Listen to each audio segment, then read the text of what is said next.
it saves some time and effort for the Bureau. If someone doesn't have to go out and visit a house because that household has already responded, that's time and effort saved. But there's also any number of reasons someone might prefer to not have someone come to their house, whether that's risk of COVID or a sense of privacy and security. We also know that when people have a chance to self-respond, those responses can be more complete. So we really want to make sure that not only are we encouraging our kind of first line contacts to respond, but make sure that we're leveraging our connections in the communities that we work with to keep spreading that message. It goes further and further to get the message out to more and more people. So this week, again, we're making kind of one big coordinated push, which this great event is a part of, to get that word out and get those responses in, again, before the door knocking starts in mid-August. If anyone is still interested in doing some of that work of going door to door when we get there, we are still taking those applications at 2020census.gov, which is also the place you can go to complete your census if you haven't done so yet. So again, I want to thank XP and everyone here. It's no exaggeration, as I've said before, that Minnesota would certainly not be where it is, and maybe not even in first in the nation, if not for the great work of this group, along with many others. So thank you all again, and let's push strong to the finish.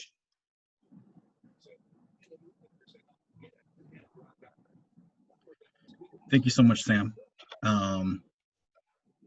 Yes, something that we have been sharing is that the Census Bureau is still accepting applications, though many are filled. There's still an opportunity. So if you know anybody who's still would be interested, yes, have them apply. Here, I wanted to share a video. Some of you may have seen it, but one of the historically unaccounted populations that gets missed are children, and young children especially. So I'm going to share something that is from some characters that know children well. So hopefully this won't work.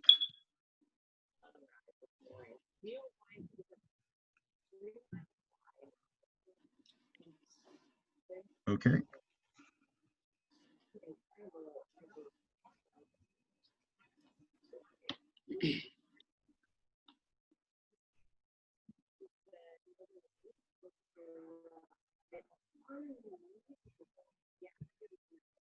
XP, it's hard to hear. Can't hear anything.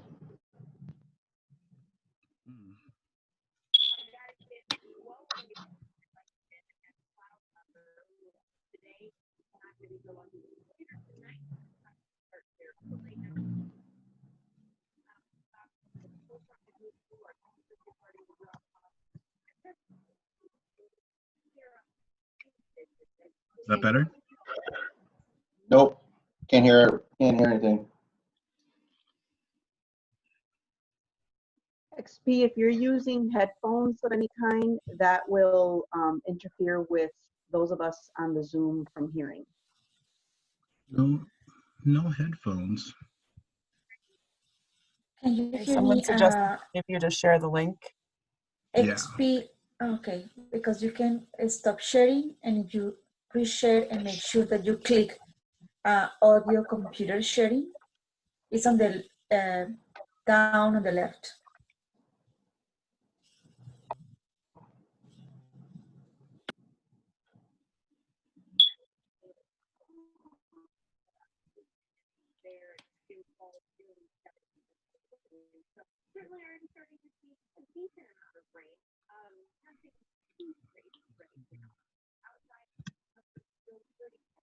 Still can't hear it.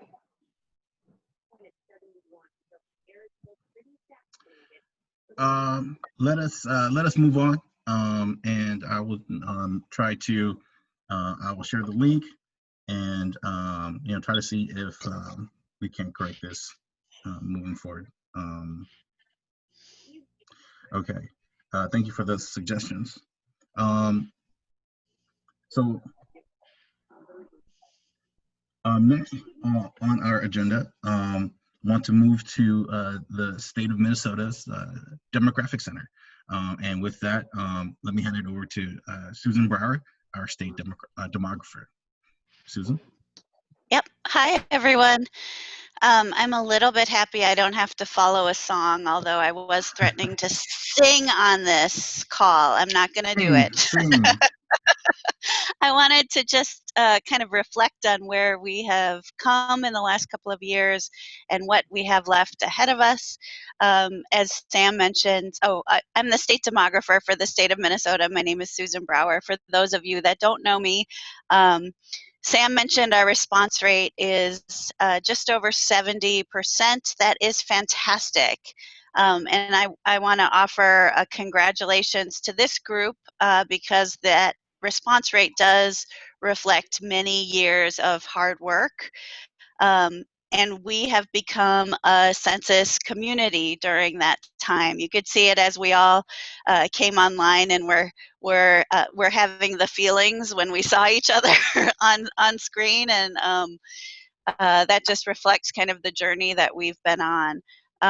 So far, the message that the census is about power and equity has been passed on from some of our highest elected officials, from our governor, our lieutenant governor, by mayors, county commissioners, township officers, nonprofits, just passionate advocates. We have our census elders on the call today, just running the gamut of all the people who understand that this is not just a head count. This is about equity, and it's about power. All of this is a testament to the foundation that you all have laid over the last few years. And I think that's really the exciting part of this work. The message that the census is about power for underrepresented, underfunded communities has been set in motion. And so I just want to congratulate you all for the hard work that made that happen. It's been inspiring for me to see this community of census advocates form and change and realign, sometimes redirect, but move forward through all the unexpected turns and moments that we've had over the last couple of years. It's really been quite a journey, and it warms my heart to have been through it with you all. But of course, we're not done yet. There are many communities in Minnesota that have really low response rates still. So we quote that high number of 70%, but if you look at some of our rural communities, some tribal areas, some racially diverse urban neighborhoods, we still have very low response rates, around 30 to 40% in some areas. I'm certain that's higher than it would have been if not for our hard work, but it's still a long ways to go. I know I share the feeling, if you have this, that the census is never going to end. It is going to end. We're almost near the end. We will blink and it will be over. And so I think there is more that we can do in a very short time. And I want to encourage you to do the simple things that you can do in the next couple of weeks and next couple of months to make sure that we are strong through the finish line. A couple suggestions I have is to go back through your key contacts that you've made over the years. Just reconnect with them and ask them in this next couple of weeks to send out a census message, to post something on social media, talk to their congregants, to their clients, to whoever they're talking to. Most likely it's digitally at this point. But just reach back out and make those contacts that you've made along the way, and ask for one final message. And then finally, many of you have participated and are aware of our phone bank. this is one way that we can have a strong push to the finish. So far, we've had over 14,000 census conversations with people in low responding areas and groups, among groups that are likely to be missed. And so I want to encourage you to join us in making these calls. It just takes a couple of hours to take a shift.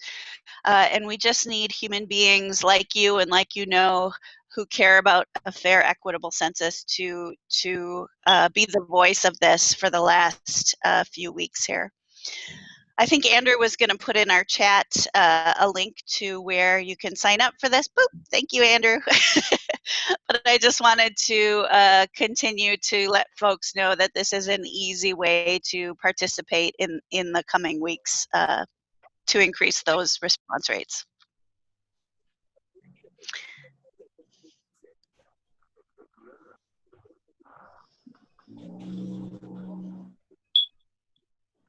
Thank you. And that's all I have. Okay. Thank you, You Susan. can do it. Go team. Yes.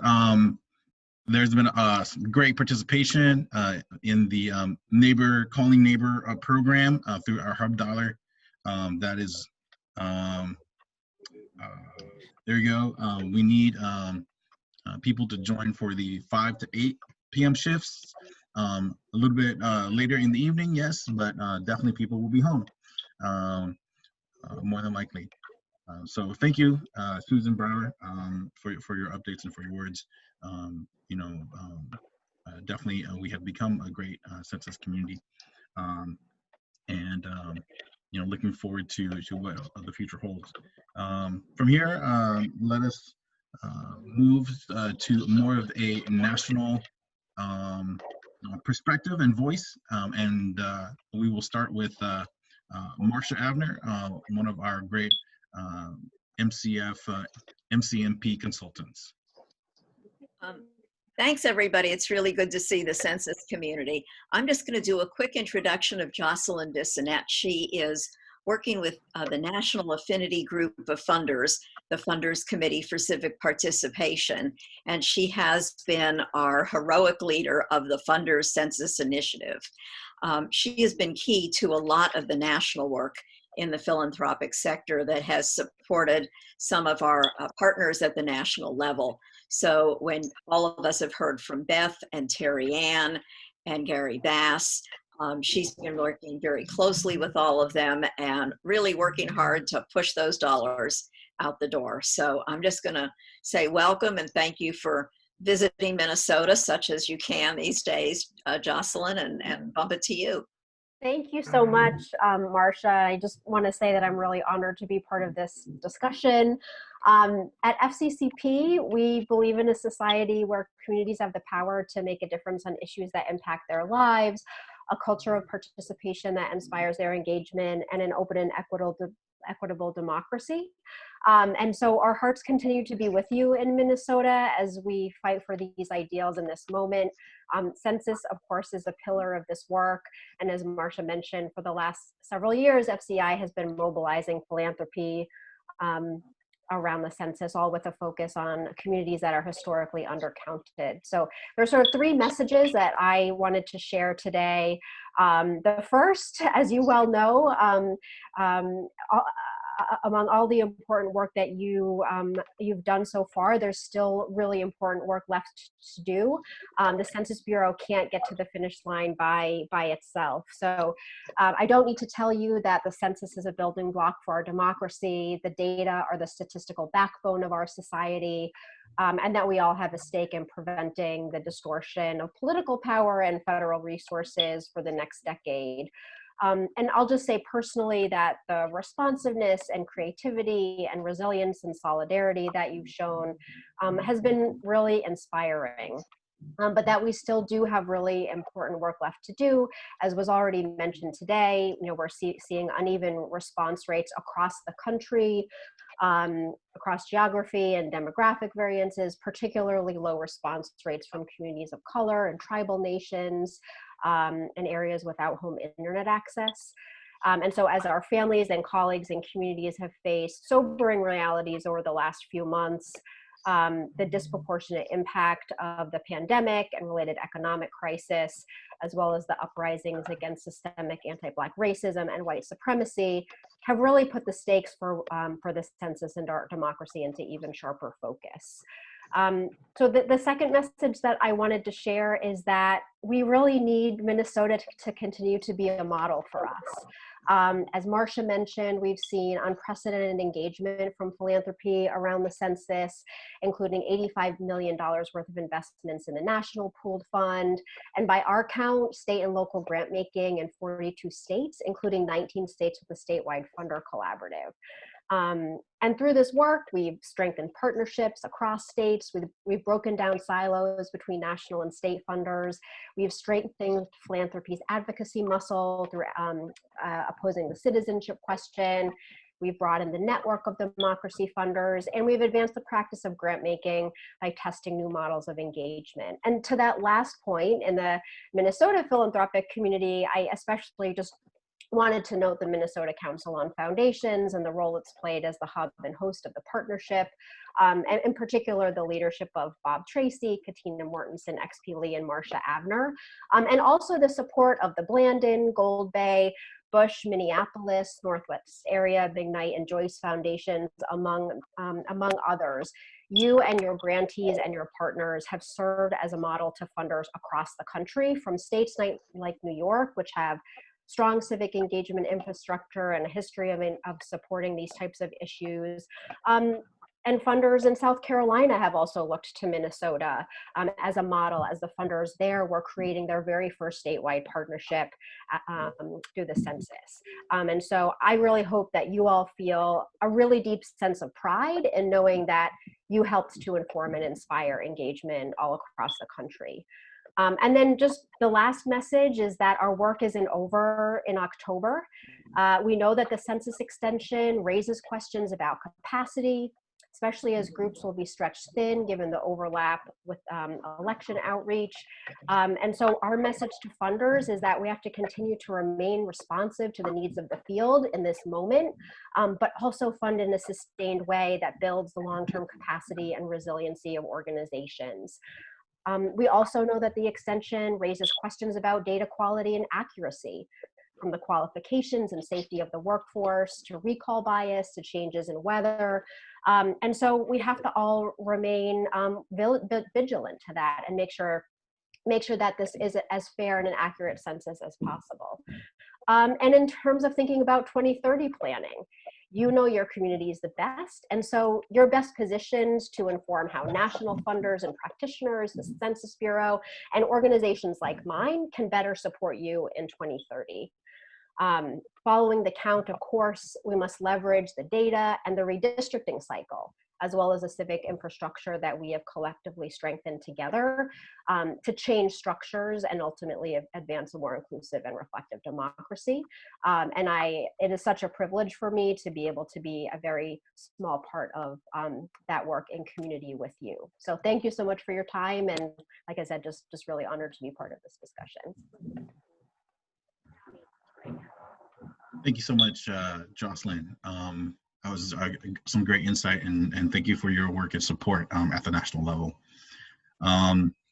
Here again, as that was a great segue into our next speaker, Anastasia Belladonna Carrera with Common Cause Minnesota, and she will be talking a little bit about the nonpartisanship importance of the census and how that connects to nonpartisan redistricting. Anastasia? Hi, everyone. Thank you, XP.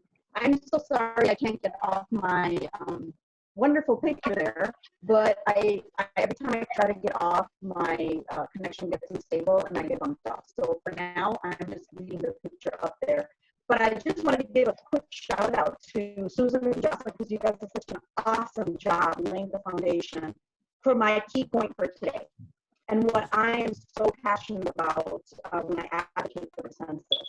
And that's the importance of the census for yielding inclusive voting matters through redistricting, right?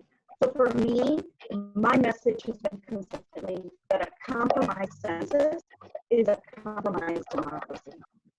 So also leads the nation again, right, in the census self-response rate. But the most marginalized within our democracy are also still undercounted within our state as of today and have low self-response rates.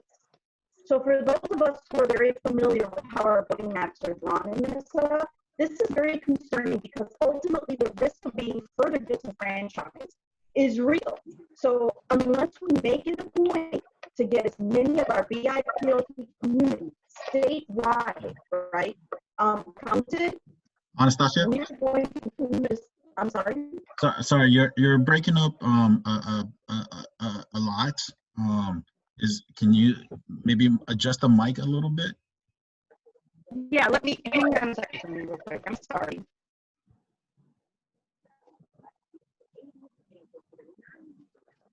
Is this a little better? Yeah, keep going. Okay. So what was the last major, I'm trying to wrap my brain around my talking point. Apologies. That's okay. So let me just recap then. We've heard that Minnesota leads the nation with regards to like our self-response rate, and although that's the case, and that's great, we should continue to work for that. The concern still remains that our most marginalized within our democracy are also still undercounted based on today's rates. And Susan talked a little bit about that. Those of us that have been working at have also seen that in some of the data that has been shared with us. So for those of us who are familiar with how our voting maps are drawn in Minnesota,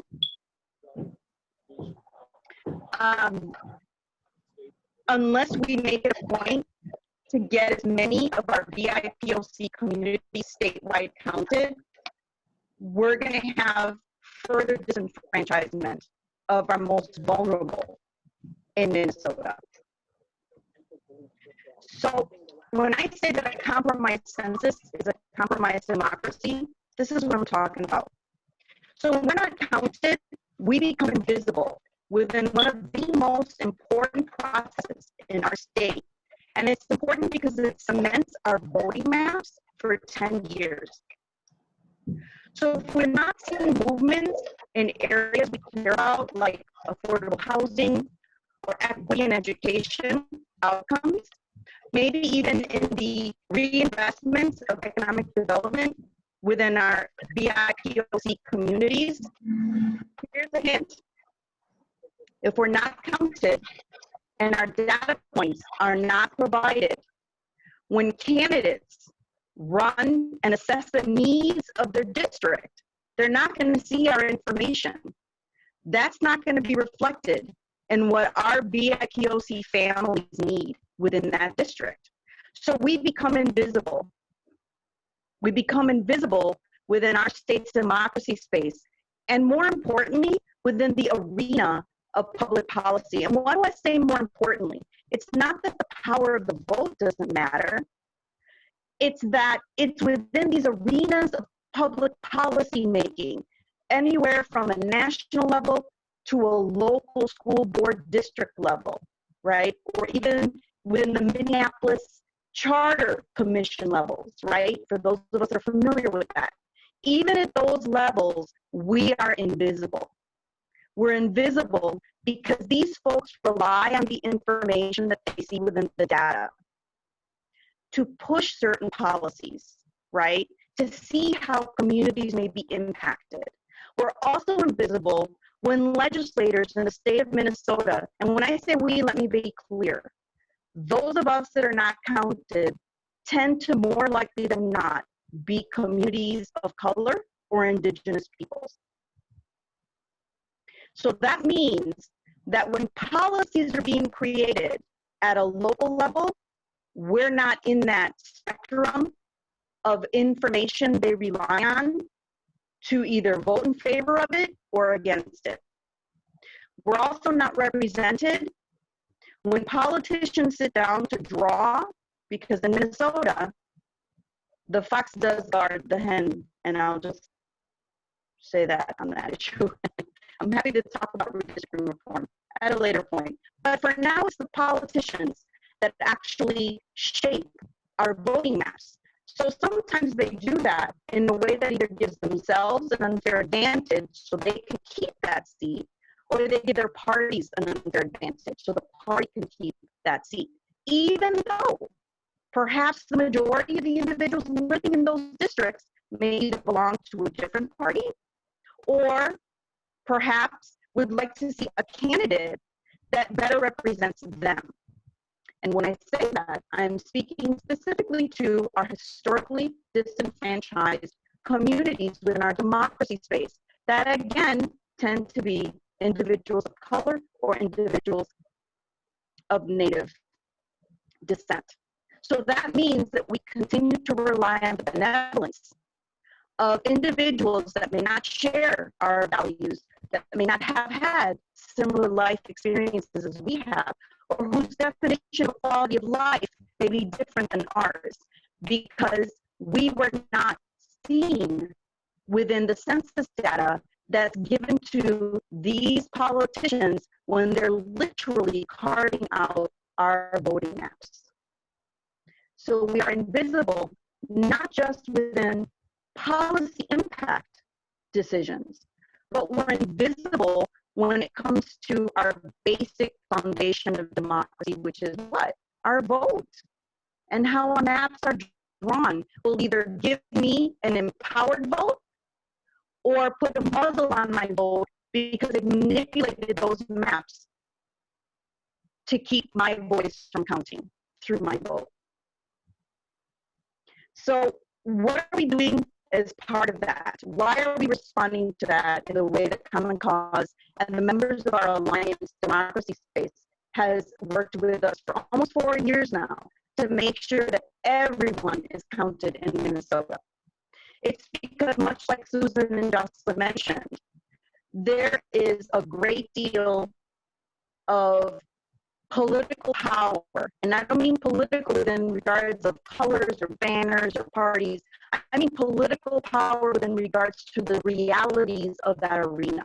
And the realities of that arena is that a vote is powerful and it counts and it matters. And if you're tied to a vote that matters, your concern and your voice will be heard by those that are representing those districts. So what are we doing with Common Cause and the Minnesota Alliance for Democracy? We've created a space where, regardless of your particular political leanings, everyone comes together for one key purpose. And that key purpose is to safeguard democracy. For the past 4 years, it's been about a complete count and protecting the integrity of our voting maps. And so for those of you that may be looking for more information, my time is up now. I really invite you to explore our grassroots space at growingdemocracymn.org, and I'm going to put that in the chat box when I'm done speaking, just so you can get a better sense of what is a grassroots. It's a statewide effort, nonpartisan effort that we're moving to make sure we're delivering 2 key messages: be counted, and help us educate individuals why it's so important to protect the integrity of our redistricting maps in the state of Minnesota. Thank you so much. Thank you, XP.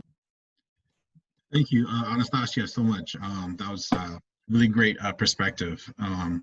And again, another good segue to more local engagement efforts. And so we're going to start off with Alberta Gillespie with the city of Minneapolis, and her efforts within the city, but also around the city for a more urban metro perspective. So with that, Alberta.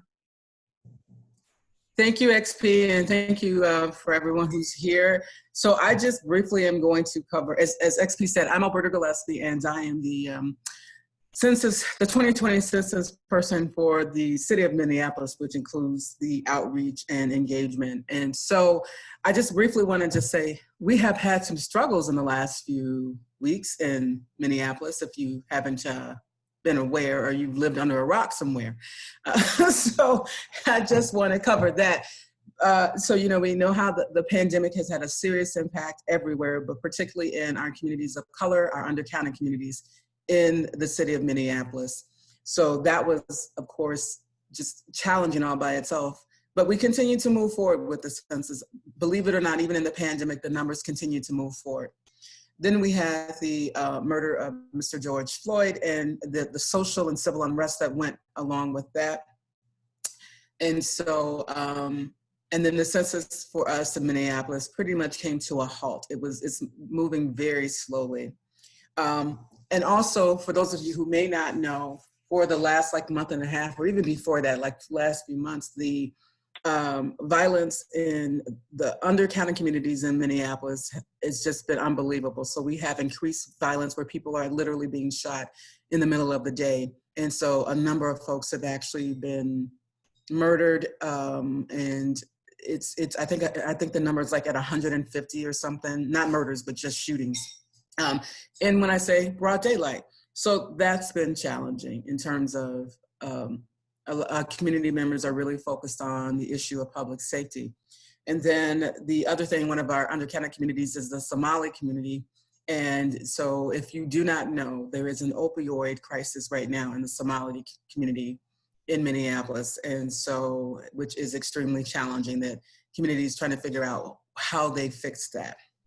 And then just this week, I think it was this week, all of the weeks are running together for me now. The federal government, so our talking point of the money we need to rebuild and all of those things will come through from the federal government, and the census has an impact on that. Well, the federal government denied the request for disaster funds for the city of Minneapolis, basically.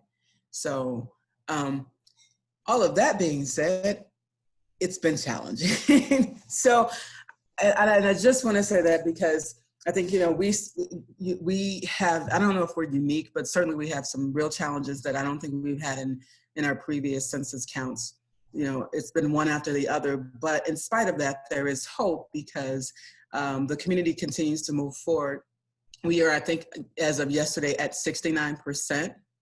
And so when we get to 70, you're gonna hear me there'll be a loud shout that'll come from all of our partners in Minneapolis, right? We're gonna be like, yes, yes. So soon, someday, we will get to 70%. There's also hope because of the work that all of you did before I came. I've been on for over a year and a half, almost, feels like almost 2 years now. And so we have a really good foundation and some really great people who are working to keep the census moving forward. And as a result of that, that's why we're at that 69%. And so I also want to say that for some of our cities, some of our tracts in our neighborhoods, they have actually, where they may have been at 50% or 51% in the 2010 census, they've actually surpassed their 2010 census self-response rate. So, which I just think is a testament to the resiliency and commitment of the people in these neighborhoods and communities. So I'm excited about that. I just quickly wanted to highlight a few things that we're doing, and I don't know if I'll be able to share my screen or not. So I'm gonna try it. No, it won't let me do that.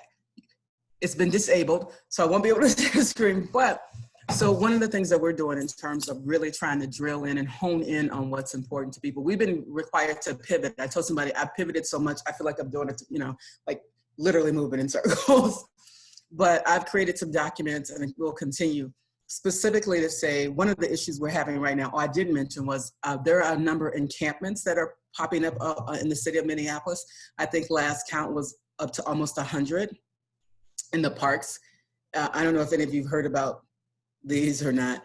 So, but never fear, because we have had people who have gone out to the encampments with the tablets to say, we want to make sure we can help in this problem. So that's why we're out with these tablets. So we're really trying to focus and hone in on what are the challenges we're having in terms of the conversations around defunding the police and political representation and all of those things. We know that the census impacts all of those things, right? So we have documents and talking points around how does a census aid in ending homelessness, right? In the ways we provide homeless assistance for housing, I'm sorry. I have this cough I'm trying to avoid. So we have the talking points around that, the specific programs, the numbers for Minnesota, so that when we go out and have a conversation about the census as a tool in providing housing assistance for people, we can say specifically, here's how this has had an impact in the state. We haven't been able to drill down necessarily from a county or a city level in the way that we want to, but we can say specifically, here are the programs, here are the numbers, and this is the impact that it has on homelessness when we go out to an encampment, when we're having conversations with people who want to make sure that we can provide affordable housing. That is relevant to people. And we know there's a shortage of funds. If there's a shortage of funds, we need to be counted so that we get our fair share of that to address these issues, right? So we're dealing with what's right in front of us. In terms of funding for police, and I have framed it as public safety funding. Well, we know the JAG money is specifically can be used for public safety that's impacted by the population count, which is, how do we get that? By the census. So if we think we need more money for public safety, for programs that really help, that are preventative, one of the things we need to do is complete the census. So I could go down a list of those things, but we're really trying to make this very specific. When we talk about real and relevant, taking that data and breaking it down even more to speak to the issues that we're having in our city right now. And people have been receptive to that. So that's just an overview. And I was, one of the documents, I was going to share it with you all, but I will find a way to give it to XP and he then can share Yeah, that. if you have a link to a PDF, you can definitely drop it in the chat. I just found the security option to allow share screen. Sorry, that was unavailable earlier. Yes, thank you so much. Those are really great specific examples. So Alberta, we will, like Susan said, we will all be cheering for you and everybody else. Every other district who is able to surpass their 2010 numbers. So with that, let's move over to Jackie with the Blandon Foundation.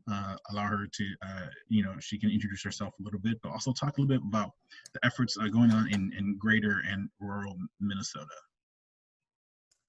Yeah, thanks XP, and good morning, everybody. Like XP said, I'm Jackie David. I'm a program officer at the Blandon Foundation. And Blandon Foundation is in rural northern Minnesota, and we stand with communities, especially rural communities, as they embrace their hopeful futures. And our stepping into the work of the 2020 census really was all about hope for rural places. It was about resources, about voice, and about helping us see ourselves as vibrant, diverse, and growing places. And so when we stepped into this work back in 2016, we committed to three things. We wanted to ensure that rural perspectives were present in the statewide work. We wanted to support Native-led organizing with Native nations that would lead to a stronger count. And we wanted to work in our home community, which is Itasca County, to surpass the 2010 self-response numbers. And as you all know on this call, the 2020 census has been very unpredictable. And with everything happening in our world today, we realized that we needed to step up our game to keep the census on rural Minnesota's radar. And despite all the challenges of this count, our commitment hasn't wavered. And I just want to talk a little bit this morning about why. When we committed to supporting the census in rural communities across the state, we knew that rural Minnesota had become far more diverse than what the 2010 count showed. A full count in 2020 will allow rural Minnesota communities to see themselves as diverse places. This will help them to know that working on systems of racism and oppression are not just cities issues. They are important to rural places too. And the 2020 census is going to be a very important opportunity for us to rewrite that narrative and influence the next 10 years. Like I said earlier, we also had committed to supporting a complete count in tribal nations. And we knew that Native people were historically undercounted. And this contributed to an underinvestment in tribal communities that continues to inhibit their economic development and fair representation. And we believed our financial support of Native-led organizing could provide a boost needed to begin to set that right. So we're really proud to stand with Shelley Diaz and Wayne Ducheneau at the Native Governance Center as they've pivoted their census planning and are getting the work done. And I'm looking forward to hearing Shelley's update following mine. But then we also committed, I said, to our home community of Itasca County. We knew that we're at risk for losing our congressional district. And in places like Itasca County, that loss of voice is very motivating to people, and COVID hasn't changed that. In addition, our county depends on a complete count to ensure we get the resources needed for our health and economic recovery. And we all know CARES Act dollars are flowing based on the 2010 census. And so we're encouraging our neighbors to support a complete count to ensure that we get our fair share of future recovery dollars after 2020. As I said in the beginning of my remarks, Blandon stands with communities as they embrace their hopeful futures. And completing the 2020 census, I feel, is an act of hopefulness. So I'm thankful for everybody that's here on this call as we work together on the 2020 census. This really is an act of hope. And today we're standing with you all as we embrace that hopeful future together for Minnesota. So thank you. Thank you so much, Jackie. That was a wonderful message. And you know, you and Blandon have been with us, like every step of the way. So thank you so much. Let's move to Shelly. Yes, Shelly has been a very awesome supporter, participant, voice, for not only us, the partnership, but also for the tribal nations. So Shelly Diaz. Hey, how are y'all doing? All my relatives. I'm wearing my cousin's shirt today because we are all relatives. So yeah, I'm Shelly Diaz from the Mille Lacs Band of Ojibwe. I'm also the coordinator for the Tribal Hub for the state of Minnesota. And our great supporters, Blandon and Minnesota Council of Foundations, we appreciate you very much, and all of my allies here. This is the most people I've seen since the lockdown at one given time. It's great. But so the census, it's still important. I've been monitoring the self-response rate. Mille Lacs has surpassed the 2010 self-response rate, but we're still not anywhere near being completely counted. Fond du Lac is almost up to the national level, which is awesome. And we're gonna get a little, I think a little friendly wager going here and try to get a competition among the 11 tribes to see who can get to that 100% first, eh? So I think we are kind of the relational organizing, that's kind of in our blood. We are community based and community driven people. This is like so out of fish out of water for us to be so isolated and hunkered down in our own little spaces that it's been challenging to try to keep people motivated and get people to participate and think about census, which is kind of a long-term benefit to us. It's going to affect the 10 years. And, we're sovereign nations and all 11 tribes have shut down. And so our nations are, trying to reemerge back and get our, our revenue going again and whatnot. So priorities have shifted. We've pivoted away from, long-term goal seeking to, just trying to, feed our families and stay healthy. And so I'm not giving up. I'm just one of those that won't give up, and I got all these allies here to work with, and it's great. And so I just wanted to say that I don't feel like it's a social unrest going on. I want to say it's an uprising. And woohoo, no more Washington RSs. Yes, that's one step in the right direction. So yeah, thank you to all of our allies for pushing that, even if it was the mighty dollar that finally changed that whole narrative there. But it's a step in the right direction, and I appreciate all of you. And yeah, we're gonna get this done, make it our census, make sure we're all counted. Money is not the only thing that can make people participate in things. There's a history of government. I mean, all of these hard to count communities have histories with the federal government that's not very honest and trustworthy. So with us being busy trying to change that and make it our census, make it our data that we are collecting, we're going to get a higher response rate. So peace and blessings to y'all. Thank you. Good to see you, Shelley. Thank you so much, Shelley. Yes, I heard that news, and I think for the most part, we are all very, very happy that that Washington and the NFL has taken that route. Thank you, Shelley. Again, much appreciation to you for your work. With that, let me try to share my screen again and end with another song from a local Minnesota artist. Kalia Universe. You can find her on Facebook and YouTube, but she shared a census song. And so hopefully I have fixed the audio issue.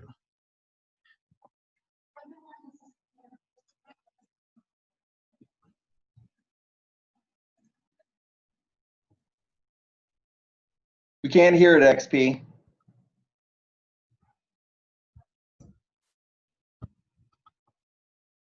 Sorry, you guys still can't hear it? XP, No. you could sing to us or share the link. Hey, Susan, if you're still on the call, you can sing. Shoot.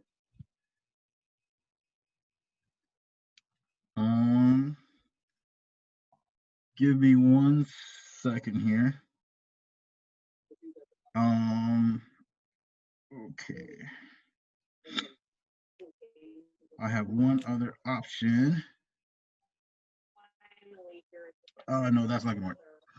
So, yes, I will pop the link in into the chat. Thank you all, so much for joining us. Then, apologies for the technical difficulties. I will need to look into that, but we have some really great messages today. There's so much going on, and the 2020 census is so important for so many reasons for all of us. Please continue to push. Hopefully this has given you some more insight and some more energy. If there's any questions or more resources or things that we can do to help each other, please do not hesitate to connect and to reach out. There's just so much going on. Appreciate all of you so much. We're number one, and we're gonna continue to push. We're not gonna rest on that, and we've still got all the way through to the end of October. There's still time to be able to get people to self-respond, but we're going to get that message out there as much as we can. So, well, with that, thank you all so much, and let's go Minnesota.